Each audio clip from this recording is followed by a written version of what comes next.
నన్ను హింసించాలని, నన్ను జైల్లో పెట్టాలని చంద్రబాబు, లోకేష్ ఎప్పటి నుంచో ప్రయత్నం చేస్తున్నారు. ఎక్కడో దొరికాను, లోపల పెట్టారు.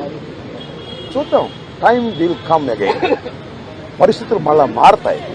ఈ పాపానికి వారు పరిష్కారం చేయక తప్పదని కూడా ఈ సందర్భంగా నేను మనవి చేస్తున్నాను.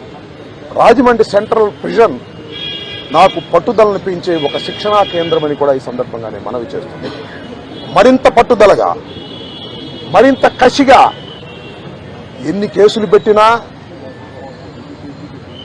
ఎన్ని రోజులు జైల్లో ఉన్నా ఒక్క అడుగు కూడా వెనక్కు వెయ్యను.